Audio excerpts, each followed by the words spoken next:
Salut à tous, aujourd'hui on va comparer le Samsung Galaxy Alpha et l'Apple iPhone 6. On va voir en quoi ils sont différents mais surtout où est-ce qu'ils se ressemblent.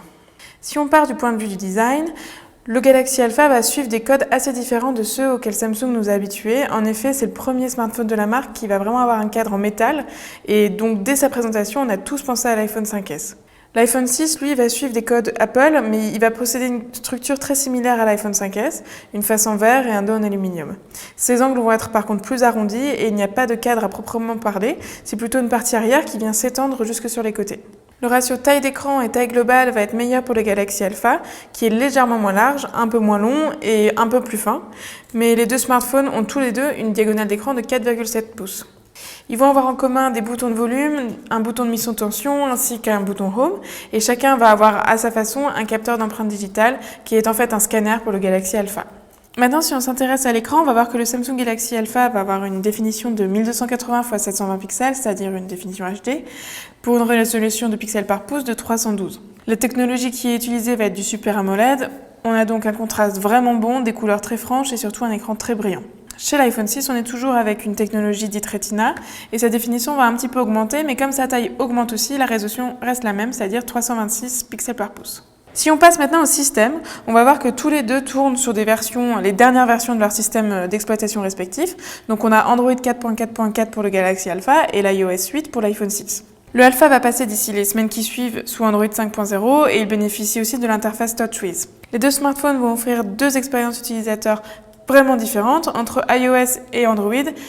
Les deux offrent globalement la même chose mais d'une manière différente. Ce sera ensuite à vous de choisir.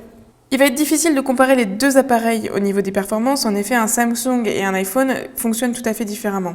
On va voir quand même que sur le papier, les différences sont quand même assez nettes, notamment pour l'iPhone 6 qui a une architecture 64 bits sur son processeur. Le Galaxy Alpha, lui, va avoir un processeur octa-core qui va vraiment très bien faire son travail. En termes de performance, vous ne serez franchement pas déçus. L'expérience utilisateur est vraiment très bonne, on reste sur du haut de gamme.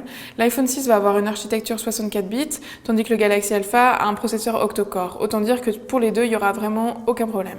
Si on passe maintenant à l'appareil photo, on va voir que l'iPhone a certes un capteur moins performant en tout cas sur le papier, mais en fait traditionnellement les iPhones sont toujours très bons en photo. L'interface de l'application de l'appareil photo va être assez simple et épurée. Par contre, le Galaxy Alpha lui va intégrer beaucoup de réglages et des modes Samsung. Cela dépendra de vos goûts, les deux vont offrir aussi de très bonnes qualités de photos. Si on s'intéresse un petit peu à l'autonomie de ces deux smartphones, on va voir que tous les deux sont assez équivalents. En effet, le Samsung Galaxy Alpha est moins décevant que ce qu'on pensait et il va tenir environ une journée, tandis que l'iPhone 6 lui aussi tiendra une journée. La vraie comparaison entre ces deux smartphones se joue vraiment sur le prix. En effet, c'est toujours au centre de la conversation dès qu'on parle d'un iPhone ou d'un Samsung et l'iPhone 6 va être proposé aux alentours de 709 € pour la version 16 Go, qui n'a d'ailleurs pas de micro SD, et le Galaxy Alpha lui va être disponible pour 649 € en moyenne. À mes yeux, les deux sont encore surévalués, mais on peut espérer quand même que le Galaxy Alpha perde un petit peu de son prix d'ici les semaines à venir. En conclusion, on peut voir combien le Galaxy Alpha est vraiment un bel atout pour Samsung.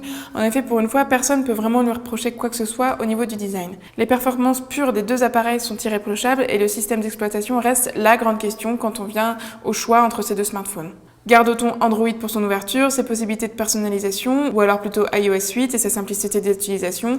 À vous de choisir. On se retrouve bientôt sur androidpit.fr et n'oubliez pas de vous abonner à notre chaîne YouTube.